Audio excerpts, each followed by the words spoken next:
दोस्तों, आज मैं जो कहानी सुनाने जा रहा हूँ एक सास और बहू की कहानी है। कहानी का शीर्षक है दिल की डोर दिल तक। तो आइए आप लोगों को कहानी सुनाते हैं। सुजाता ने अपने बेटे नील के लिए लड़की ढूंढने के लिए सभी रिश्तेदारों दोस्तों से कह दिया था। उसे एक बहुत अच्छी लड़की की तलाश थी। वह अपने पति राघव से इस बात की चर्चा करती थी कि जब दुल्हन घर में आएगी तो घर कितना खुशहाल हो जाएगा। चांद सा टुकड़ा लाऊंगी अपने राजकुमार के लिए। नील से भी बार बार पूछती कि लड़की तुझे कैसी चाहिए, पर नील हंसकर टाल देता। क्या मम्मी, अभी कहाँ, मुझे बहुत कुछ करना है। उम्मीद नहीं थी कि नील फ़ोन पर अपनी पसंद की लड़की को चुनकर उनके सामने रिश्तों का प्रस्ताव ले जाएगा। सुजाता के लिए एक बहुत बड़ा धक्का था। शाम को 2 कप चाय के साथ सुजाता अपने पति के पास बालकनी में बैठ गई। राघव ने पूछा, क्या हुआ सुजाता, आज चीनी डालना भूल गई चाय में? अच्छा। सुजाता का ध्यान विचारों से हटकर चाय की तरफ गया। मैंने ध्यान नहीं दिया, अभी लाती हूँ। सुजाता चाय के लिए चीनी लेकर आई और चम्मच से कप में घुमाकर मिलाती जा रही थी। पता नहीं कैसी होगी नील की पसंद, हमसे घुले मिलेगी कि नहीं, मन ही मन उधेड़ बूंदने लगी थी। राघव ने कहा, बड़ी चुप चुप हो, क्या बात है? नहीं, ऐसा कुछ नहीं। आज सुबह नील का फ़ोन आया था। उसने बताया कि मम्मी, आपको लड़की देखने की ज़रूरत नहीं, मैंने लड़की पसंद कर ली थी। सुजाता के पति को जब उसने नील से हुई बातचीत के बारे में बताया तो वो पूछने लगी कि अच्छा, कौन है लड़की, कहाँ से है, क्या करती है, कुछ पूछा नहीं तुमने? सुजाता ने जवाब दिया, नहीं, मैंने सोचा मिलकर बात करेंगे, कल आ रहा है। अगले दिन नील की पसंद का नाश्ता और खाना बनकर फुर्सत से जैसे ही बैठी तभी नील आ पहुंचा। आते ही मम्मा मम्मा करता हुआ गले से लिपट गया। क्या बात है, आज बड़ा खुश है? सुजाता ने बोला। इस पर वो कहने लगी कि मैंने आपको माही के बारे में कल बताया था ना, यह देखिए, यह उसकी फ़ोटो है। कुछ घबराई नज़रों से फ़ोटो को देखने लगी। लड़की अच्छी थी, वैसे भी न कहने का तो सवाल ही नहीं उठता था। नील की पसंद जो थी, पर अपने लिए अपनी तरह से रिश्तेदारों में जान पहचान की लड़की देखने की उसकी इच्छा हमेशा रही थी। राघव ने सुजाता को इस बात के लिए पहले ही समझा दिया था कि नील को ही ज़िंदगी बितानी है, नील की पसंद ही माननी चाहिए। एक तरह से सुजाता भी अपने मन को समझा चुकी थी और अपने बेटे की खुशी में ही खुशी चाहती थी। कैसी है मम्मी? नील ने उत्सुकता से पूछा। प्यारी है, कहाँ रहती है, क्या करती है? सुजाता ने जवाब देते हुए उससे कई सवाल कर डाले। हाँ, मेरी कंपनी के पास एक कंपनी है, उसमें जॉब करती है। उसके घर में उसके मम्मी पापा और एक छोटा भाई है। आपसे मिलवाना चाहता हूँ। नहीं बेटा, तुमने पसंद कर ली तो हमने पसंद कर ली। उसके पापा ने कहा उसके मम्मी पापा बात कर ले, फिर इस रिश्ते को आगे बढ़ाएंगे। नील ये सुनकर बहुत कुछ हुआ और माही के मम्मी पापा का नंबर तुरंत अपने मम्मी पापा को दे दिया। कुछ दिन बाद दोनों का रिश्ता पक्का कर दिया। माही सांवले रंग रूप की थी, हाँ, आंखें जरूर बड़ी थी, लेकिन उसे देखकर सुजाता को लगा कि मैं तो इससे अच्छी ढूंढ कर लाती। गोरी चिट्ठी पर मन महसूस कर रह गई। सगाई धूमधाम से हुई, शादी भी हो गई, पर सुजाता को चिंता थी कि कोई मेहमान बहू के सांवले रंग पर न कुछ बोल दे। लेकिन उसने देखा माही के चेहरे पर एक मुस्कान रहती थी। दुल्हन थी माही, पर फिर भी सबका ध्यान रखती थी। आपने पानी लिया, कुछ खाया, सब रिश्तेदार तारीफ करते नहीं थक रहे थे। पर माही ज़्यादा बोलती नहीं थी, शायद उसकी आदत ही ऐसी थी, कम बोलना। सुजाता को माही से ज़्यादा बात करने का समय नहीं मिला।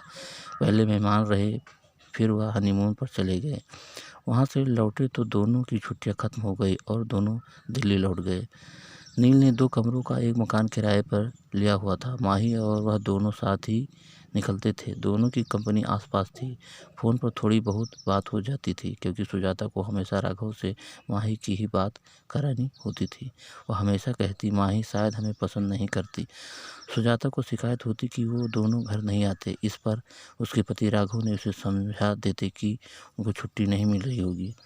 अभी शादी कर ली तो थी कितनी सारी छुट्टी, पर सुजाता के मन में एक डर था। बिना जान पहचान शादी हुई है। माही के कम बोलने की आदत की वजह से सुजाता और माही शादी होने के बावजूद भी एक दूसरे को ज़्यादा करीब से नहीं जान पाए थे।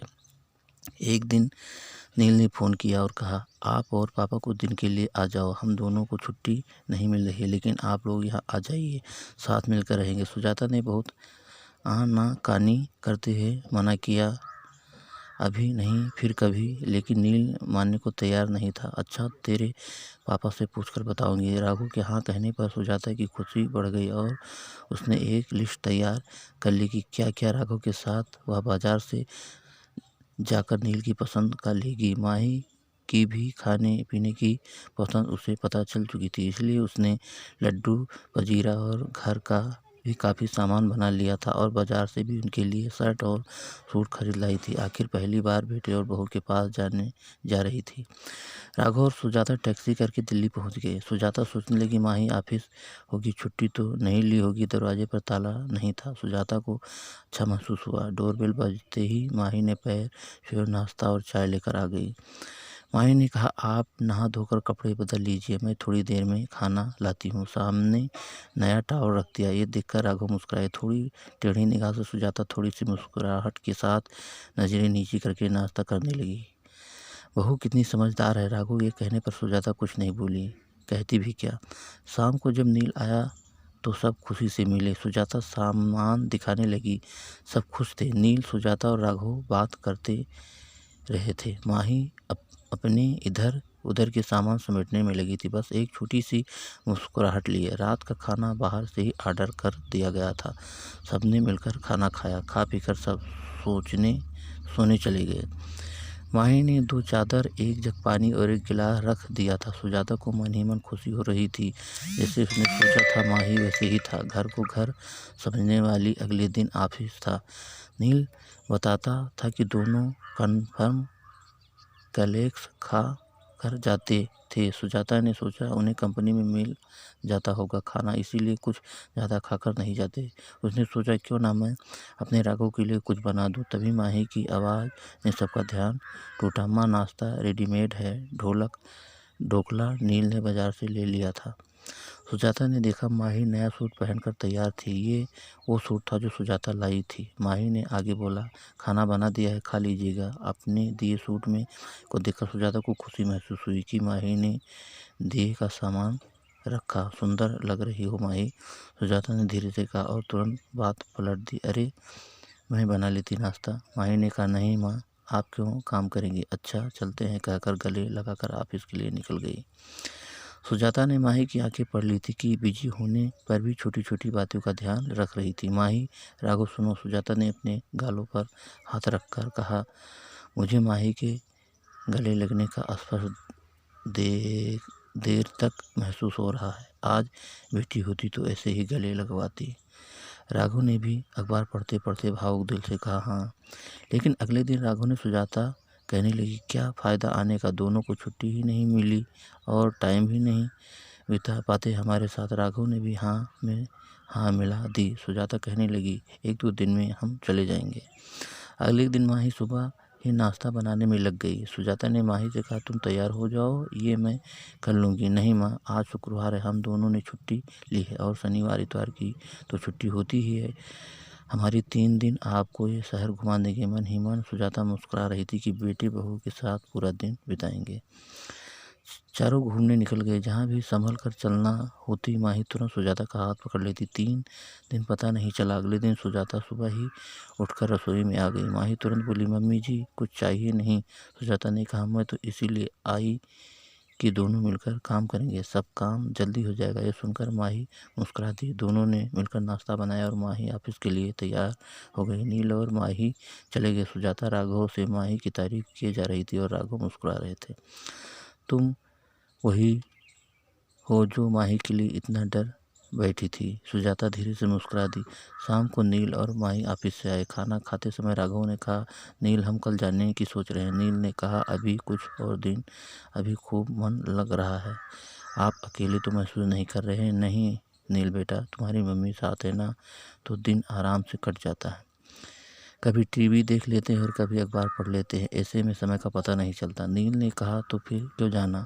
खाना खाने के बाद बर्तन समेट कर माही कमरे में जा आकर बोली, मम्मी जी शाम को ऑफिस से आकर बहुत अकेलापन लगेगा। आप दोनों के आने से रौनक हो गई। थोड़े दिन और रुक जाइए, या तो मैं कहती हूँ कि आप हमारे साथ ही रहिए। वैसे भी अब पापा जी रिटायर हो गए हैं, कोई काम नहीं है। आप दोनों का ध्यान हम पास रहकर ज़्यादा अच्छे से रख पाएंगे। जो माही बोलती नहीं थी, वह आज बड़ी बड़ी बातें कर रही थी। राघव और सुजाता एक दूसरे को देखकर मुस्कुरा रहे थे। सुजाता ने माही के पास आकर उसका हाथ अपने हाथों में ले लिया और कहने लगी, कितना ध्यान रखती हो तुम हम सबका। नील बड़ा किस्मत वाला है जो हमें एक अच्छी बहू मिली। इतनी अच्छी तो मैं ढूंढ नहीं पाती। ये सुनकर माही सुजाता के गले लग गई। माही बोली, मम्मी जी मैं भी किस्मत वाली हूँ जो ऐसे परिवार मिला। प्यार और अपनेपन की वजह से दिल की बात दिल तक पहुँच गई थी। आजकल दोनों के रिश्तों में बदलाव आया है। समझदारी और प्यार में रिश्ते मजबूत होते हैं। तो दोस्तों, आपको कहानी कैसी लगी हमें कमेंट करके ज़रूर बताना। अब मिलेंगे अगली कहानी में। तब तक के लिए नमस्कार।